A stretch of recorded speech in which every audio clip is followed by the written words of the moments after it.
हम आपको बदायूं के उस सनसनीखेज हत्याकांड के बारे में बताएंगे जिसने पूरे देश को झकझोर कर रख दिया है। और दुख की बात यह है कि इस हत्याकांड पर भी हमारे देश के लोग एकजुट नहीं हैं, बल्कि हमारे देश के लोग इस घटना पर पूरी तरह से बटे हुए हैं।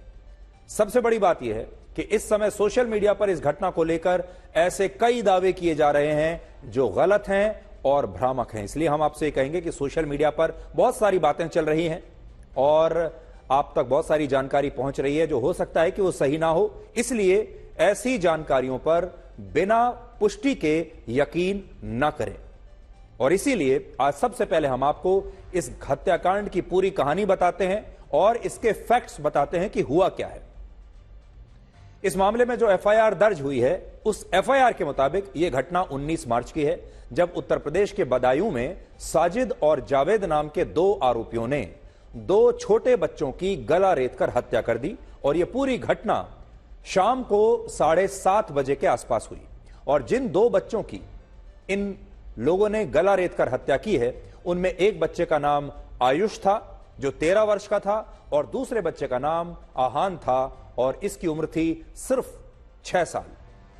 पुलिस का कहना है कि इन बच्चों का परिवार आरोपियों को पहले से जानता था और उनके घर के सामने ये जो आरोपी हैं साजिद का अपना खुद का एक हेयर कटिंग सैलून था, यानी वो वहां पर बाल काटा करता था, बच्चों के भी बाल काटता था, जिसमें वो अपने सगे भाई और दूसरे मुख्य आरोपी जावेद के साथ काम करता था।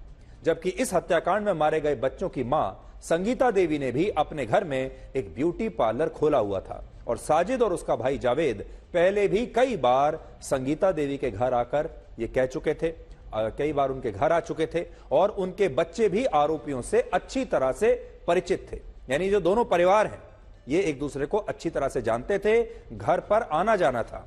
और इसीलिए जब 19 मार्च को ये दोनों आरोपी संगीता देवी के घर आए तो संगीता को ये लगा ही नहीं कि ये उनके बच्चों का गला रेत कर उनकी हत्या भी कर सकते हैं। यानी संगीता को इन दोनों लड़कों पर विश्वास था, इनके साथ आना जाना था, जान पहचान थी और संगीता ने कभी कल्पना भी नहीं की कि ये दोनों लड़के उनके दो छोटे छोटे बच्चों की गला रेत कर निर्मम हत्या कर देंगे। एफआईआर के मुताबिक शाम को 7 बजे के आसपास साजिद अपने भाई जावेद के साथ बाइक पर संगीता देवी के घर आया और उसने संगीता देवी से कहा कि उसकी पत्नी प्रेग्नेंट है और उसे अपनी पत्नी की डिलीवरी के लिए 5,000 रुपए की सख्त जरूरत है। तो यहां पहली बात तो यह है कि ये जो आरोपी है वो उधार मांगने के लिए संगीता देवी के घर आया। 5,000 रुपए उसने उधार मांगे संगीता देवी से। संगीता देवी आरोपी साजिद को क्योंकि जानती थी और साजिद की दुकान भी उनके घर के ठीक सामने थी, इसलिए उन्होंने साजिद पर भरोसा किया और वो अपने पति से फोन पर बात करने के बाद साजिद को 5,000 रुपए देने के लिए घर के अंदर कमरे में चली गई। यानी वो ये पैसा देने के लिए तैयार हो गई। इस दौरान जब संगीता पैसा लेने के लिए अंदर दूसरे कमरे में गई, साजिद घर के अंदर अकेला था, जबकि जावेद बाहर बाइक पर अपने भाई का इंतजार कर रहा था। तो दो भाई थे, एक बाहर बाइक पर बैठा है और दूसरा भाई घर के अंदर है। लेकिन इसके बाद साजिद यह कहने लगा कि उसका मन बहुत घबरा रहा है और वो कुछ देर के लिए उनके घर की छत पर जाना चाहता है। और जब संगीता ने यह बात सुनी तो उन्होंने भी कोई ऐतराज नहीं जताया क्योंकि वो पहले से इनको जानती थी। और इसके बाद साजिद संगीता के घर की छत पर चला गया और बाद में पीछे पीछे उसका भाई जावेद भी घर के अंदर आ गया। और इसके बाद साजिद ने संगीता के 13 साल के बेटे आयुष को पानी लाने के लिए कहा और उनके सबसे छोटे बेटे आहान को भी अपने साथ वो छत पर ले गया। आरोप है कि इसी के बाद साजिद और जावेद ने गला रेतकर इन दोनों बच्चों की बहुत निर्ममता के साथ हत्या कर दी। और इस घटना के बाद जब ये दोनों ही सीढ़ियों से उतरकर बाहर जाने लगे तो उन्हें संगीता का तीसरा बेटा भी वहीं पर मिल गया, जिसे उन्होंने कुछ सामान लाने के लिए बाहर भेजा था। तो अब यह समझ में आता है कि हो सकता है उसे क्योंकि ये तीसरा बेटा इसलिए बच गया क्योंकि वो बाहर गया हुआ था। और इसके बाद उन्होंने इस बच्चे पर भी चाकू से वार किया, यानी इसे भी मारने की कोशिश की और इसके बाद यह बच्चा भी घायल हुआ, लेकिन इसकी जान बच गई। इससे भी ज्यादा हैरानी की बात यह है कि जब ये आरोपी बच्चों की हत्या करने के बाद वहां से भाग रहे थे और इस दौरान संगीता उन्हें पैसा देने के लिए सीढ़ियों के पास पहुंची तो साजिद ने संगीता से कहा कि आज मैंने अपना काम पूरा कर दिया है।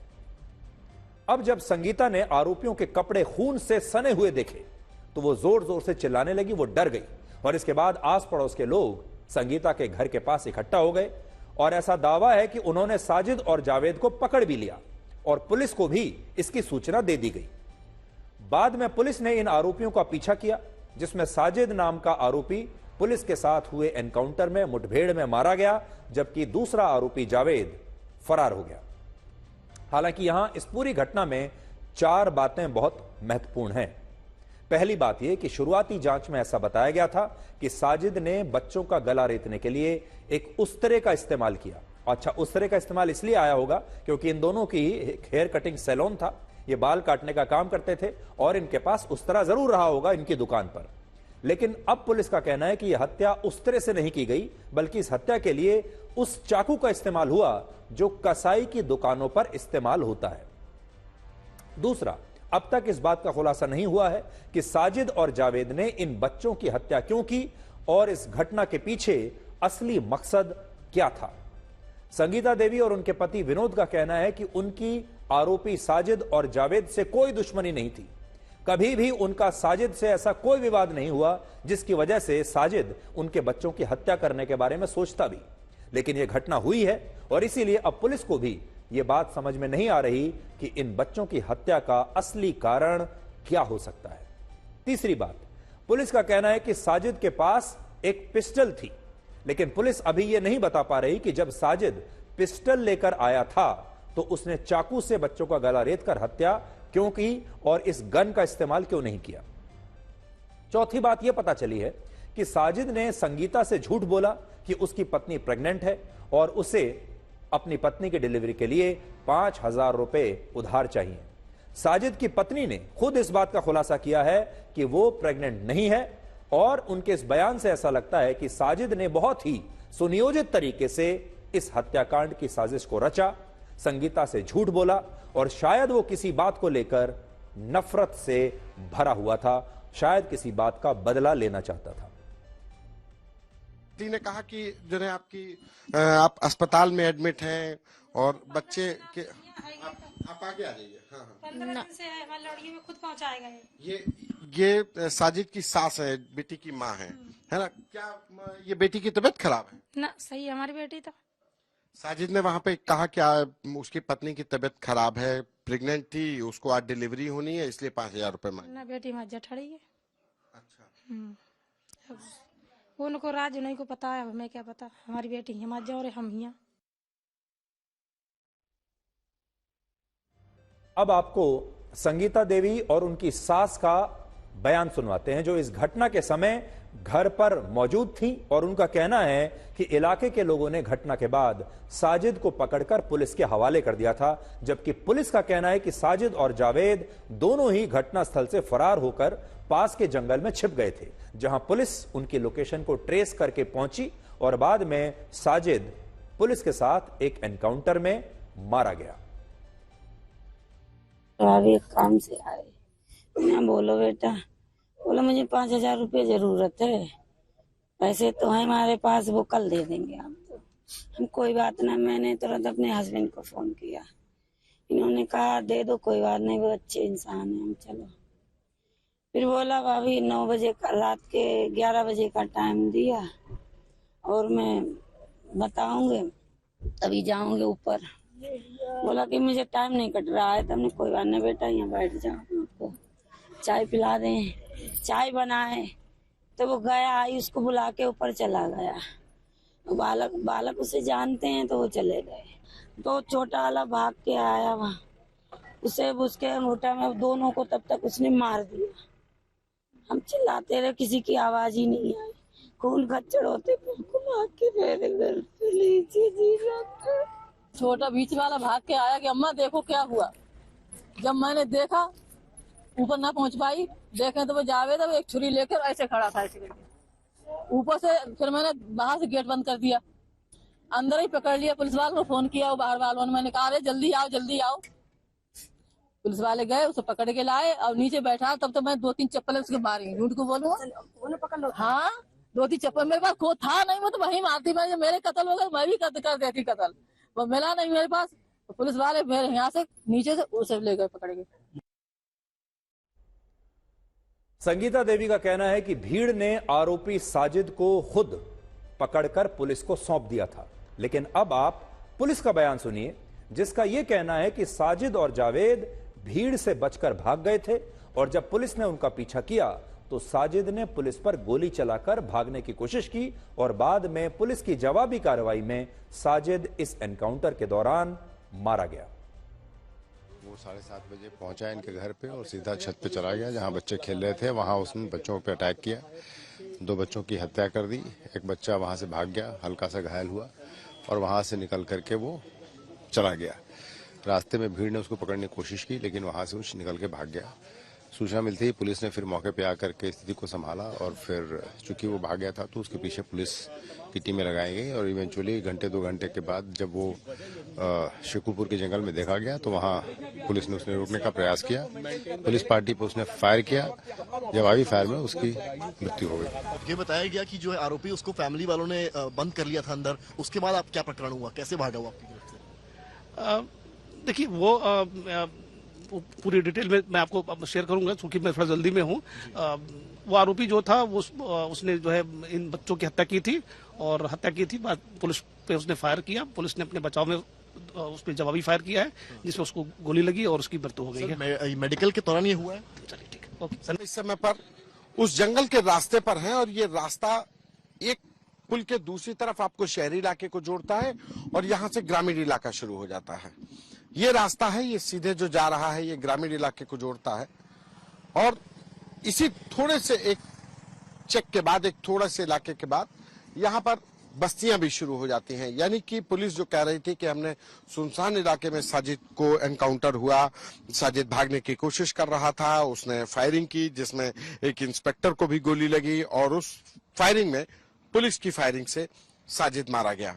तो ये वो इलाका है शेखपुरा के जंगलों का जो पुलिस दावा कर रही है। लेकिन इन जंगलों में कहां पर एग्जैक्टली एनकाउंटर हुआ, किस जगह पर पुलिस की मुठभेड़ हुई है, ये कहीं पर हमें देखने को फिलहाल नहीं मिला है। ये अलग बात है कि तमाम बार जब पुलिस एनकाउंटर करती है तो उस जगह को घेरती है और उस जगह को आइडेंटिफाई करती है, लेकिन अभी इस रास्ते पर हमें वो जगह नहीं दिखाई पड़ी जहां पर ये एनकाउंटर की बात कही जा सके कि एनकाउंटर हुआ। अब इस पूरे मामले में साजिद के एनकाउंटर पर कई सवाल खड़े हो रहे हैं और इसीलिए अब इस एनकाउंटर की जांच कराने के आदेश दे दिए गए हैं और यह जांच बदायूं के मजिस्ट्रेट द्वारा की जाएगी और मजिस्ट्रेट को अगले 15 दिन में इसकी रिपोर्ट पुलिस विभाग को सौंपनी होगी। इस घटना के बाद बदायूं में काफी तनाव है और इलाके के लोगों ने आरोपी साजिद और जावेद की दुकान में तोड़फोड़ की है। इस घटना के बाद बदायूं में भारी पुलिस बल की तैनाती भी की गई है। उत्तर प्रदेश के बदायूं में एक दर्दनाक घटना जिसमें 2 मासूमों की गला रेत कर हत्या कर दी गई। हम इस वक्त उस क्राइम सीन पर मौजूद हैं जहां इस घटना को अंजाम दिया गया। उन बच्चों के घर के उस टेरिस पर जहां वो बच्चे खेल रहे थे, जिन छतों पर बच्चों का खेलना आम था, और आज जो कल जो यहाँ हुआ वो यहाँ की तस्वीरें बता रहा है कि किस बेरहमी से यहाँ पर 2 बच्चों की हत्या कर दी गई। आपकी नजर जहां जहां जाएगी वहां आपको केवल और केवल खून नजर आएगा। बिखरे हुए इस तरह के ये चप्पल नजर आएंगे। यही चप्पल वो बच्चे पहनते थे। एक छोटी चप्पल है जो माना जा सकता है कि 6 साल के बच्चे की होगी और एक ये बड़ी चप्पल है। और आप अगर अंदाजा लगाएं, जो पहली तस्वीर कैमरा में नीरज ने आपको दिखाई जहां ज्यादा खून था, उसके बाद की तस्वीर ये है जहां पर जब बच्चे अपनी जान बचाने के लिए भागते हुए आए होंगे, तो यहां पर जो आप खून देख रहे हैं, इससे आप अंदाजा लगाइए कि बच्चे भागे होंगे, चिल्लाए होंगे, अपनी जान की भीख मांगी होगी। इतना ही नहीं, तीसरे बच्चे ने जब ये घटना होते हुए देखी तो उस पर भी साजिद ने हमला करना चाहा। गनीमत रही कि वो भागने में सफल रहा और नीचे अपनी दादी को बताया। इसके बाद जो पत्नी थी वो ऊपर आई, यानी कि बच्चों की माँ ऊपर आई, और जब ये भयावह दृश्य देखा तो उस वक्त ये दरवाजा जो आप देख रहे हैं, जिसके हैंडल पर भी आप देखेंगे अगर तो खून के निशान बने हुए हैं, इसको भी बंद कर लिया जिससे कि कोई अंदर ना आ पाए और कोई रोक ना पाए। सबसे बड़ी बात ये है, ये वो छत है, ये वो जगह है जहां पर अपना बचपन व्यतीत किया होगा उन दो बच्चों ने। सोचते होंगे, खेलते होंगे, और उस दिन भी शायद, कल शाम को भी शायद वो खेल ही रहे थे जिस वक्त ये घटना हुई। अब आपको उस बच्चे का बयान सुनवाते हैं जो इस घटना में घायल हुआ, और इस बच्चे का नाम है पीयूष, जो 9 वर्ष का है। और इस बच्चे ने आरोपी साजिद और जावेद को लेकर कई अहम बातें बताई हैं। पीयूष, आपने कल क्या कुछ हुआ और क्या कुछ देखा आपने? मैं अपने छोटे भाई की चीख सुन के जैसे ही ऊपर गया, उन्होंने वो किवाड़ बंद करे था और मेरे भाई पड़े थे, उन बहुत खून निकल रहा था उनके। तभी मेरा मुंह पकड़ कर मुझे मारने की कोशिश करी, तभी उनके पैर में कांच लग गया था, कांच का टुकड़ा था, इसलिए उनके पैर में कांच लग गया। इसलिए मैं बच कर भाग आया, अपने अम्मा और मम्मी को बाहर कर बुला दिया। कांच कैसे थी वहां पे? मेरा छोटा भाई वो ले गया था ना पानी कांच के गिलास में, इसलिए उन्होंने पानी पिया नहीं, इसलिए कांच टूट गया, उनके हाथ से गिर गया और मेरे भाई को मार दिया। तो ये जो साजिद था ये तो यहाँ आता रहता था ना? नहीं, कल पहली बार आए थे। पहली बार आया था? पक्का? क्या वजह आपको लगता है, क्यों ऐसा हुआ, एकदम से ऐसा क्या हो गया कि पता नहीं। आप लोगों ने कुछ देखा था क्या? नहीं। कि उसको लगा वो डर उस चीज का कि आपने कुछ ऐसी चीज देख ली है? आपके भाइयों ने आपसे कुछ शेयर किया था कि हमने कुछ देखा है इस तरह का?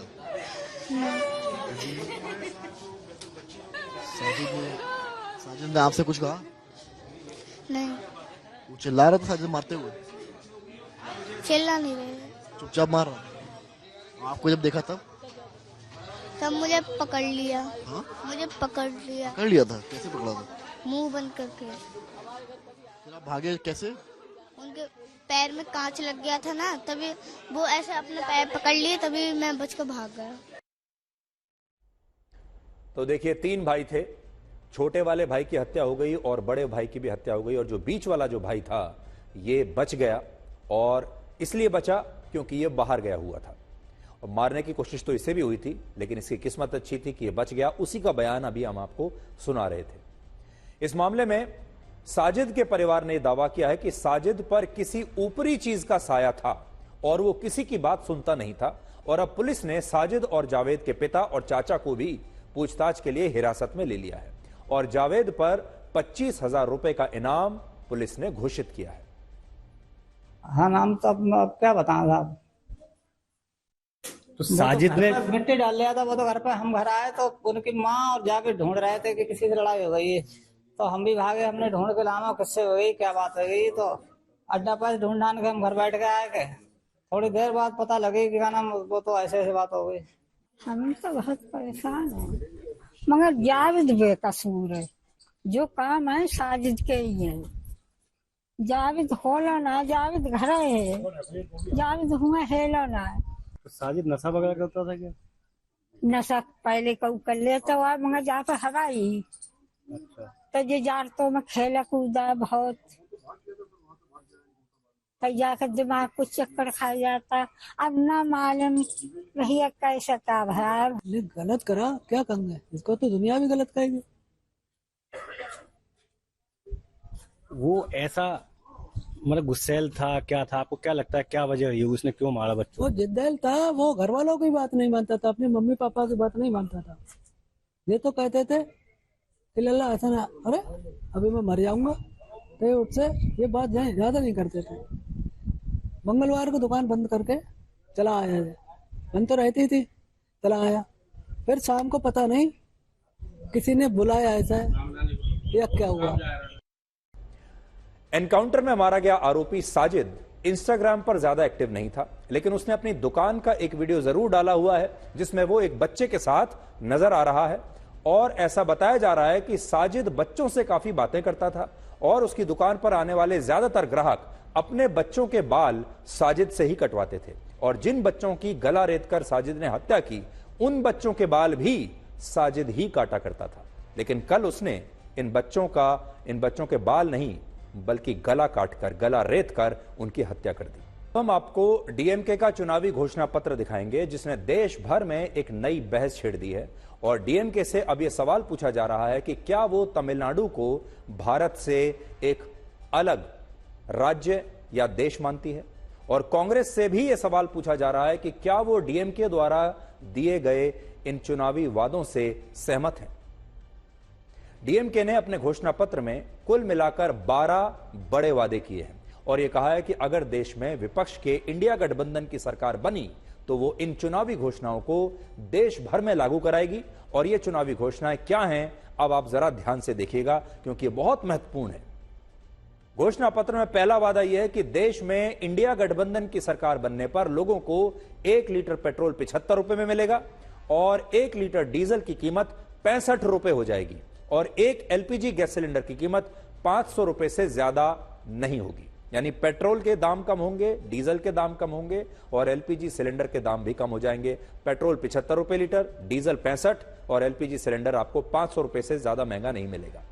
हालांकि डीएमके ने यहां यह नहीं बताया कि अगर वो लोगों के लिए पेट्रोल और डीजल की कीमतें कम करना चाहती ही है तो फिर तमिलनाडु में अभी तक 1 लीटर पेट्रोल 100 रुपए 73 पैसे का क्यों मिल रहा है और 1 लीटर डीजल 93 रुपए 34 पैसे का क्यों मिल रहा है।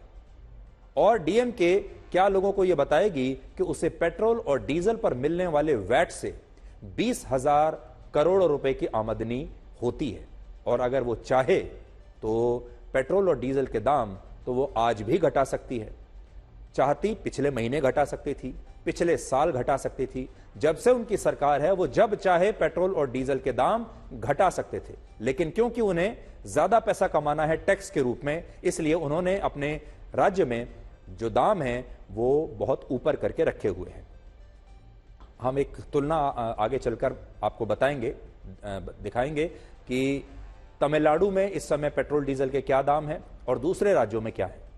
इस घोषणा पत्र में दूसरा वादा यह है कि डीएमके मेडिकल कॉलेजों में दाखिले के लिए होने वाली नीट की परीक्षा को तमिलनाडु में प्रतिबंधित कर देगी, उस पर प्रतिबंध लगा देगी और यह परीक्षा अब तमिलनाडु में समाप्त हो जाएगी, यानी तमिलनाडु में नीट की परीक्षा नहीं होगी। तीसरा वादा यह कि डीएमके इंडिया गठबंधन की सरकार में सीएए कानून को भी समाप्त कर देगी। हालांकि यहां एक विरोधाभास यह है कि एक तरफ डीएमके सीएए को समाप्त करने का वादा कर रही है, दूसरी तरफ इसी घोषणा पत्र में लिखा है कि डीएमके श्रीलंका से आए तमिल समुदाय के लोगों को भारत में नागरिकता देगी। तो सीएए समाप्त हो जाएगा और जो तमिल शरणार्थी हैं जो श्रीलंका से आने वाले हैं उन्हें डीएमके की सरकार सिटीजनशिप दे देगी। चौथा वादा यह कि इंडिया गठबंधन की सरकार में डीएमके उस राष्ट्रीय शिक्षा नीति को समाप्त कराने के लिए प्रतिबद्ध होगी जिसे मोदी सरकार ने लागू किया है। पांचवा वादा यह कि देश भर में महिलाओं को हर महीने 1,000 रुपए की आर्थिक मदद दी जाएगी, हर महीने महिलाओं को 1,000 रुपए मिलेगा। छठा वादा यह कि महिलाओं के लिए 33% आरक्षण की व्यवस्था लागू होगी। सातवां वादा, चेन्नई में सुप्रीम कोर्ट की एक नई शाखा स्थापित की जाएगी। तो यह पहली बार होगा कि सुप्रीम कोर्ट की एक शाखा चेन्नई में शुरू होगी, सुप्रीम कोर्ट से पूछा भी नहीं अभी। आठवां वादा यह कि तमिलनाडु में केंद्र सरकार के दफ्तरों में तमिल भाषा का इस्तेमाल होगा। नौवां वादा, इंडिया गठबंधन की सरकार में डीएमके के सहयोग से सभी नेशनल हाईवेज पर टोल सिस्टम समाप्त कर दिया जाएगा। 10वां वादा यह कि पुडुचेरी को पूर्ण राज्य का दर्जा मिलेगा और 11वां वादा यह कि तमिल भाषा की प्राचीन काव्य रचना जिसे हम तिरुकुरल कहते हैं उसे राष्ट्रीय पुस्तक का दर्जा मिलेगा। 12वां वादा यह कि देश के सभी सरकारी स्कूलों में छात्रों को सुबह का भोजन दिया जाएगा और इस घोषणा पत्र में यह भी लिखा है कि आईएएस और आईपीएस ऑफिसर बनने के लिए होने वाली यूपीएससी की परीक्षाएं तमिलनाडु में तमिल भाषा में कराई जाएंगी। तो बहुत बड़े बड़े बदलाव संविधान में करने की बात डीएमके कर रही है। इस घोषणा पत्र में यह भी लिखा है कि डीएमके देश में इंडिया गठबंधन की सरकार बनने पर राष्ट्रीय स्तर पर ऑनलाइन गैम्बलिंग के खिलाफ कानून लाएगी।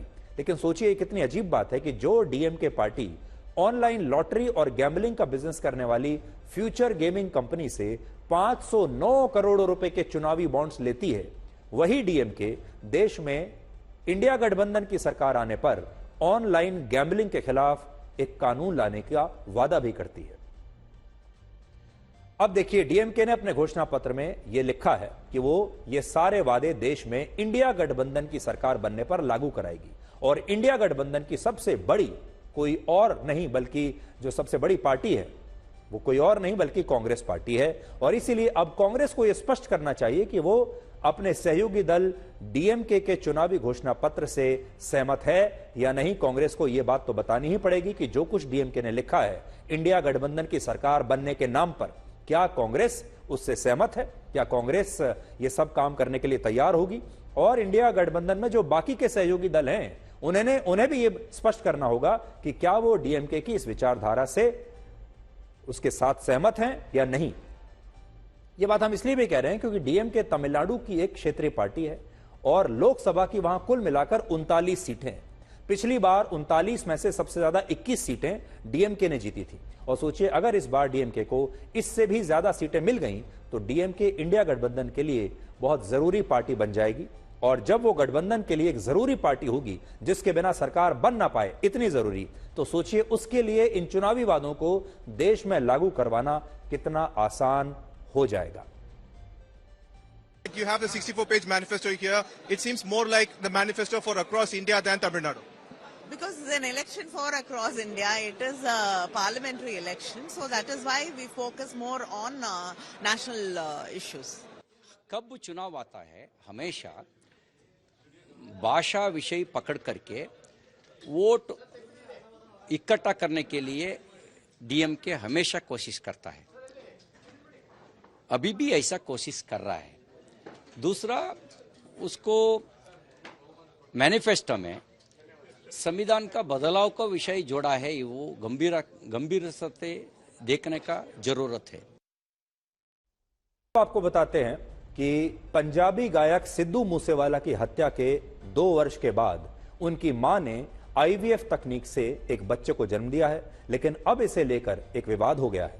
सिद्धू मूसेवाला के पिता ने आरोप लगाया है कि पंजाब सरकार उनके परिवार को परेशान कर रही है और उनसे यह कहा जा रहा है कि उन्होंने कानून को तोड़ा है क्योंकि आईवीएफ टेक्नोलॉजी से मां बनने के लिए उम्र की एक सीमा होती है। सिद्धू मूसेवाला के पिता ने सोशल मीडिया पर एक वीडियो में यह आरोप लगाया है, आप सुनिए। प्रशासन सवेर तो मैनू परेशान कर रहा इस गल लई भी तुसी अपने इस बच्चे दे सानू डॉकूमेंट पेश करो। इस बच्चे नू लीगल साबित करने लई मैनू तरह तरह के सवाल पूछे जा सके। मैं सरकार नू एक बेनती करनी चाहना, खास करके सीएम साहब नू भी कृपा करके तुसी इस गल ते तां थोड़ा जिहा तरस खाओ भी ये ट्रीटमेंट तो पूरा हो लैन दिओ। मैं इत्थों का रहने वाला, मैं इत्थे ही रहूँगा, जिथे तुसी मैनू बुलाओगे मैं तलब करूँगा, मैं हर जगह ते पहुँचूँगा। तो कृपा करके पहला तो मेरा जिहड़ा ट्रीटमेंट है उन्हें कंप्लीट होने दिता जाए।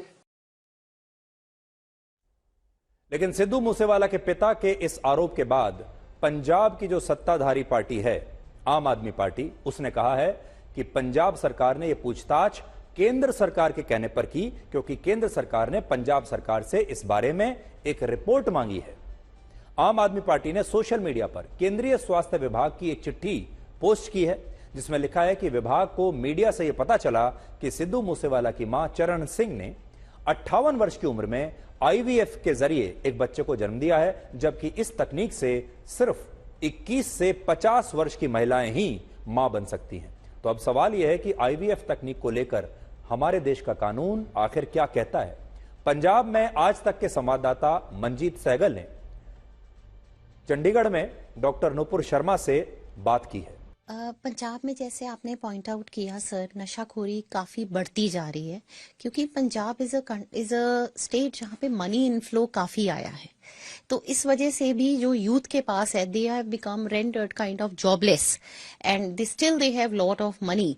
सो वो मनी ही जैसे कहते हैं ना, ज़्यादा पैसा खराब करता है। Lot of this drug abuse is there and इससे मेल्स का सेमेन काउंट काफ़ी कम हो जाता है। काउंट कम होने के साथ साथ उनकी प्रेगनेंसी देने की क्षमता अंडे को भेदने की क्षमता वो भी कम हो जाती है, जिसको कि हम बोलते हैं उनकी मोटिलिटी, वाइटैलिटी, दोनों चीजों पे असर पड़ता है। इस कारण से काफी मेल्स में ये फर्टिलिटी की दिक्कतें पाई जाती है। और इनफैक्ट मैं ये कहना चाहूंगी, हमारे समाज में औरतों को दोषी पहना बोला जाता है, but that is not true. 50% of infertility is due to male factor, 50% is due to female part. आज इंटरनेशनल डे ऑफ हैप्पीनेस है और इस मौके पर संयुक्त राष्ट्र ने एक ऐसी रिपोर्ट प्रकाशित की है जिसमें खुशी के मामले में भारत को 143 देशों की सूची में 126वें स्थान पर रखा गया है। और इसमें यह भी लिखा है कि Pakistan, Nepal, Myanmar, Ukraine, Gaza, Iraq और केनिया जैसे देशों के लोग भी भारत के लोगों से यानी आपसे कहीं ज्यादा खुश हैं। इसलिए आज वर्ल्ड हैप्पीनेस डे के मौके पर अगर मैं आपसे ये पूछूं कि क्या आप खुश हैं, तो आप क्या जवाब देंगे? और क्या आप अपनी खुशी को माप सकते हैं? कोई ऐसा पैमाना है जिससे यह पता चले कि कौन व्यक्ति कितना खुश है, उसे मापा जा सके?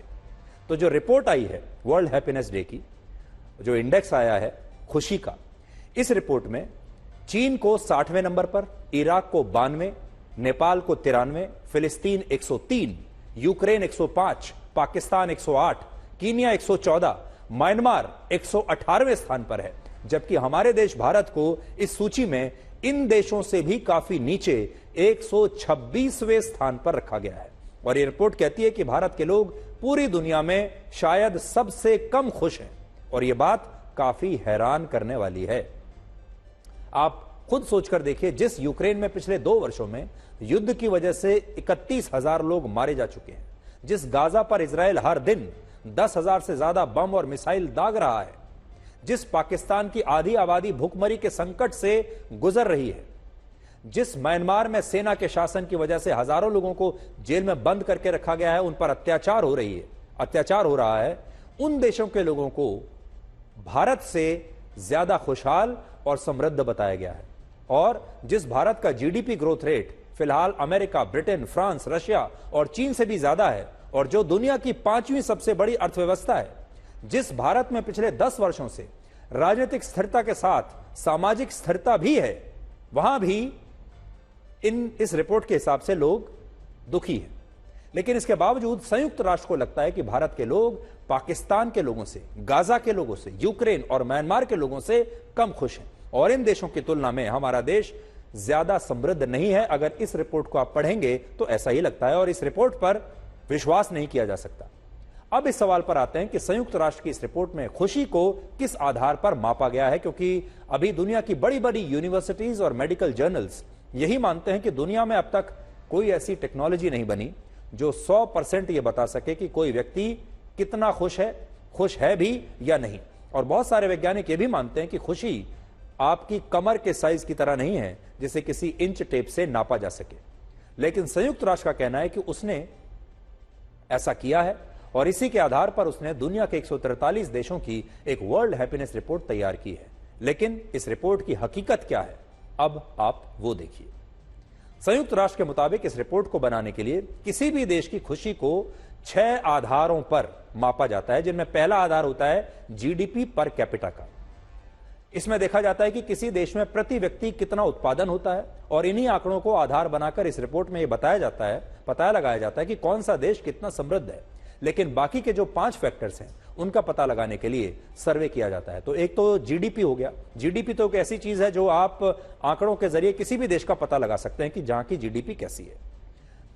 इनमें सबसे पहले आता है सोशल सपोर्ट, जिसमें लोगों से पूछा जाता है कि क्या उनके पास ऐसे रिश्तेदार और दोस्त हैं जिनके बारे में वो कह सकते हैं कि वो मुसीबत में किसी भी समय आपकी मदद करने के लिए तैयार रहेंगे। दूसरा फैक्टर इसमें आता है हेल्दी लाइफ एक्सपेक्टेंसी का। लोगों से पूछा जाता है कि उनका शारीरिक और मानसिक स्वास्थ्य कैसा है। तीसरा, freedom to make life choices. इसमें पूछा जाता है कि आपको अपने जीवन से जुड़े जो महत्वपूर्ण फैसले हैं उन्हें लेने की आजादी मिली हुई है या नहीं, और इस आजादी से आप कितने संतुष्ट हैं और आपके पास ऐसा करने की आजादी सीमित है या बहुत ज्यादा है। चौथा फैक्टर है जेनरोसिटी, जिसका मतलब होता है उदारता। इसमें लोगों से पूछा जाता है कि उन्होंने पिछले महीने में कितना पैसा दान किया है और वो सोशल सर्विस कितना करते हैं। इस सर्वे से जुड़ा 5वां फैक्टर है परसेप्शन ऑफ करप्शन, भ्रष्टाचार के प्रति आपकी धारणा, और इसमें लोगों से पूछा जाता है कि उनके देश की सरकार में और समाज में, सिस्टम में भ्रष्टाचार है या नहीं। तो ये वो 5 फैक्टर्स हैं जिनके आधार पर किसी देश की खुशी को मापा जाता है, और इसके लिए एक कंपनी द्वारा सर्वे कराया जाता है। उस कंपनी का नाम है गैलप। ये एक बहुत बड़ी कंपनी है। सबसे बड़ा मजाक ये है कि सर्वे का सैंपल साइज 1000 से 3000 के बीच होता है, और आज भी जो रिपोर्ट आई है उसमें भारत के 140 करोड़ लोगों में से सिर्फ 3009 लोगों से उनकी राय ली गई है। और इन मुट्ठी भर लोगों की राय लेकर संयुक्त राष्ट्र ने भारत को पाकिस्तान, गाजा, यूक्रेन, म्यांमार और नेपाल से भी कम खुश देश बता दिया।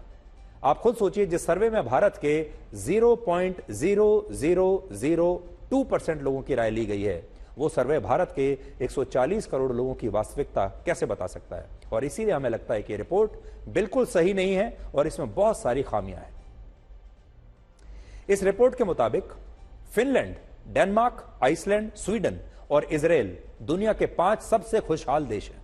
इसी रिपोर्ट में यह लिखा है कि अब अमेरिका और ब्रिटेन जैसे देशों में खुशहाली और समृद्धि पहले की तुलना में कम हो रही है।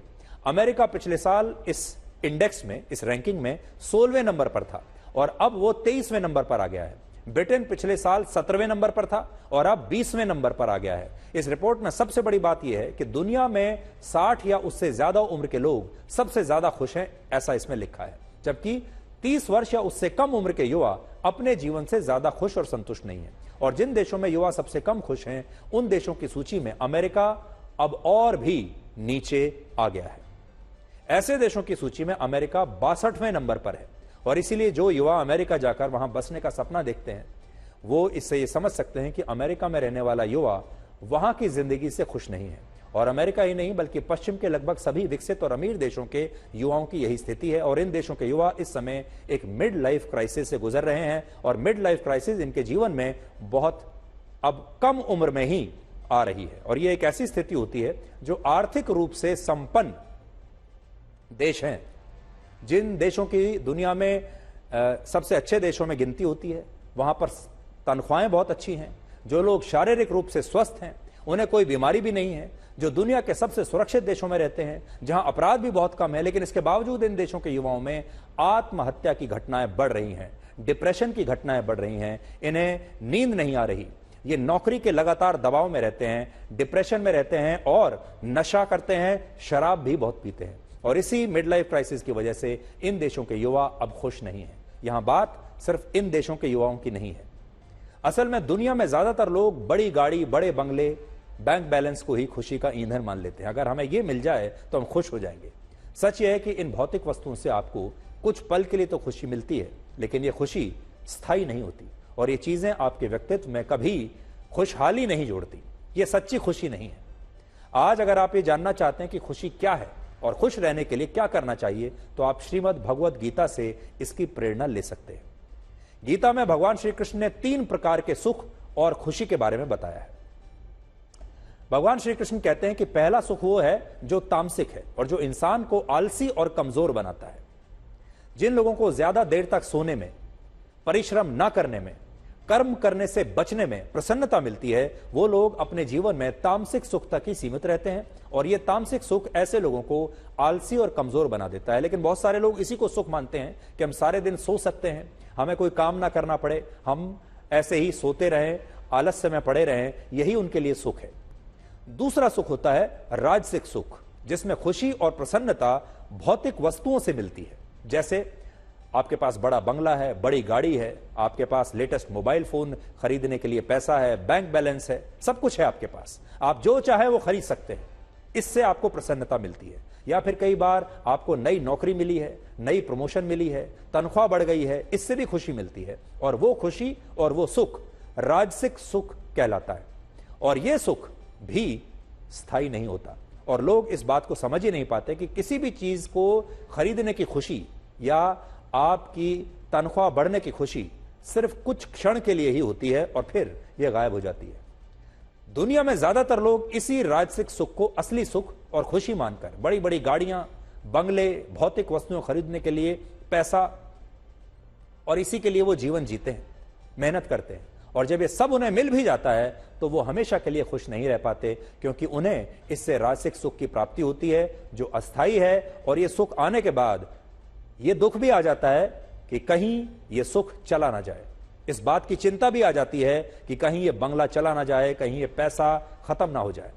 लेकिन सबसे बड़ा सुख है सात्विक सुख, जिसमें व्यक्ति सारे मोह और लालच से परे हो जाता है। और भगवान श्री कृष्ण कहते हैं कि इस सुख को प्राप्त करना आसान नहीं है, क्योंकि यह सुख शुरुआत में जहर पीने जैसा होता है, लेकिन अगर किसी ने इस जहर पर विजय प्राप्त कर ली तो यह जहर अंत में अमृत बन जाता है और फिर वो व्यक्ति कभी भी दुखी नहीं रहता। उदाहरण के लिए सात्विक सुख वो है जिसमें इंसान दूसरों की खुशी में भी खुश रहे और दूसरों से ईर्ष्या ना करे। लेकिन आप खुद सोचिए, आजकल क्या ऐसे लोग मिलते हैं जो दूसरों की खुशी में खुश हो जाएं, दूसरों से उनकी सफलता से ईर्ष्या ना करें। और इसीलिए आज अगर बहुत सारे लोग सब कुछ होते हुए भी खुश नहीं हैं तो इसका कारण यही है कि वो गीता में बताए गए सात्विक सुख को समझ नहीं पाए। वो अपने दुखों से इतने दुखी नहीं है जितना कि दूसरों के सुखों से दुखी है। हमारे देश में राजनीति की खबरें तो ब्रेकिंग न्यूज बनती ही रहती हैं और नेताओं के बयानों को लोग बड़ी दिलचस्पी के साथ सुनते हैं, लेकिन जो खबरें सीधे लोगों से जुड़ी होती हैं वो उन खबरों को लोग असल में कई बार देखते ही नहीं और ऐसी खबरों को बोरिंग माना जाता है। अब मैं आपको एक ऐसी ही बड़ी बोरिंग खबर बताना चाहता हूं, लेकिन यह खबर बोरिंग तो है, चिंताजनक भी है और मैं जानता हूं इसमें कोई रेटिंग नहीं है। आज दुनिया में सिर्फ भारत के आर्थिक विकास की चर्चा नहीं हो रही, बल्कि भारत एक और क्षेत्र में बहुत तेजी से विकास कर रहा है और इसमें भारत 8वें स्थान से 3रे स्थान पर पहुंच गया है। लेकिन यह वो विकास है जिससे खुशी नहीं बल्कि आप सबको चिंता होनी चाहिए। भारत ने यह छलांग दुनिया के सबसे प्रदूषित देशों की सूची में लगाई है और वो इस साल दुनिया का 3रा सबसे प्रदूषित देश बन गया है, जबकि पिछले वर्ष वो इस सूची में 8वें स्थान पर था। 8वें नंबर से हम सीधे 3रे नंबर पर आ गए हैं और हो सकता है अगले साल नंबर 1 पर आ जाए। स्विट्जरलैंड की एक संस्था ने अपनी नई रिपोर्ट में बताया है कि पिछले वर्ष दुनिया में सबसे ज्यादा प्रदूषण किन देशों में था और इस रिपोर्ट से पता चलता है कि भारत से ज्यादा जहरीली हवा सिर्फ पाकिस्तान और बांग्लादेश की है। इसमें लिखा है दुनिया के 11 सबसे प्रदूषित शहरों में से 10 शहर भारत में है और बिहार का बेगूसराय दुनिया का सबसे प्रदूषित शहर है और इसके बाद गुवाहाटी दूसरे नंबर पर है। दिल्ली दुनिया की सबसे ज्यादा प्रदूषित राजधानी है और दिल्ली ने लगातार चौथे वर्ष दुनिया की सबसे प्रदूषित राजधानी बनने का खिताब हासिल किया है। अब आपको बताते हैं कि भारत की राजधानी दिल्ली की सड़कों पर लोग इतनी जल्दी में रहते हैं कि उनमें ट्रैफिक सिग्नल पर कुछ देर रुकने का भी धैर्य नहीं है। दिल्ली में इस साल के पहले 3 महीनों में रेड लाइट जंप करने के मामले 3 गुना बढ़ गए और इस वर्ष 1 जनवरी से 15 मार्च के बीच 69,296 लोगों को रेड लाइट जंप करने के लिए चालान भेजा गया। पिछले साल पहले 3 महीनों में 21,000 लोगों को यह चालान भेजा गया था, यानी रेड लाइट जंप करने वालों की संख्या अब 228% बढ़ गई है। हालांकि अब आपको लगेगा कि क्या दिल्ली के लोग पहले के मुकाबले ज्यादा रेड लाइट जंप कर रहे हैं? इसकी वजह यह है कि पिछले 1 वर्ष में दिल्ली में ट्रैफिक लाइट्स पर बड़ी संख्या में कैमरे लगा दिए गए हैं। इसलिए अब अगर कोई ऐसे कैमरे वाले ट्रैफिक सिग्नल पर रेड लाइट जंप करता है तो कैमरा ऐसे वाहनों को पकड़ लेता है और इन गाड़ियों के मालिकों को चालान ऑनलाइन भेज दिया जाता है। इसलिए संख्या बढ़ रही है। चालान की संख्या बढ़ने की एक वजह यह भी है कि शायद पहले इसे लेकर इतनी सख्ती नहीं थी और लोग पहले भी ऐसे ही नियम तोड़कर गाड़ियां चलाया करते थे, लेकिन अब ज्यादा सख्ती हो गई है और उन्हें ज्यादा संख्या में पकड़ा जा रहा है। लेकिन ट्रैफिक सिग्नल्स का नियम वो अकेला नियम नहीं है जिसे लोग नहीं मानते। समस्या और ज्यादा बड़ी है और यह सिर्फ दिल्ली की ही समस्या नहीं है। आज आपको हर जगह खुलेआम यातायात के नियमों का उल्लंघन होता हुआ हर जगह, हर शहर, हर राज्य में मिल जाएगा। आपको बिना हेलमेट के बाइक चलाते लोग दिखेंगे। रास्ते में ट्रैफिक जैम हो तो लोग फुटपाथ पर बाइक चलाने लगते हैं। गाड़ियां आपको रॉन्ग साइड चलती हुई नजर आएंगी और सड़कों पर ओवर स्पीडिंग तो एक आम सी बात है। रॉन्ग साइड से आते जाते वाहन आपको हर रोज दिखाई देते होंगे।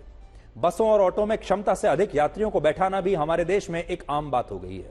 दुख की बात यह है कि एक तरफ भारत में शानदार सड़कें हैं, फ्लाईओवर हैं, एक्सप्रेसवेज हैं और रास्तों पर एक से एक बढ़कर नई नई शानदार गाड़ियां और बाइक्स आ रही हैं, लेकिन ट्रैफिक नियमों को लेकर लोग बिल्कुल लापरवाह हैं और वो ये नहीं समझते कि नियमों को तोड़कर वो अपनी और दूसरों की जिंदगी खतरे में डाल रहे हैं। एक और बड़ी बात जो आप नोट करेंगे वो ये है कि हमारे देश में लोग रेड लाइट पर रुकना नहीं चाहते क्योंकि उन्हें जल्दी है। हमारे देश में लोग रॉन्ग साइड चलते हैं क्योंकि वो आगे से घूमकर नहीं आना चाहते, क्योंकि उन्हें कहीं जल्दी से जल्दी पहुंचना है। हमारे देश में लोग ओवर स्पीडिंग करते हैं क्योंकि उन्हें कहीं ना कहीं पहुंचना है। लेकिन फिर भी इनमें से कोई भी व्यक्ति समय पर कहीं नहीं पहुंचता। हमारे देश में लोगों को लेट लतीफी की आदत है और आज भी आप देखेंगे हमारे देश में जो समय दिया जाता है मिलने का, मीटिंग का, जो डेडलाइन दी जाती है, ज्यादातर लोग अक्सर उसके बाद ही पहुंचते हैं। ये सब करने के बाद भी लोग कहते हैं पत्थर में एक ही कमी है कि वो पिघलता नहीं, लेकिन यही उसकी खूबी है कि वो बदलता नहीं।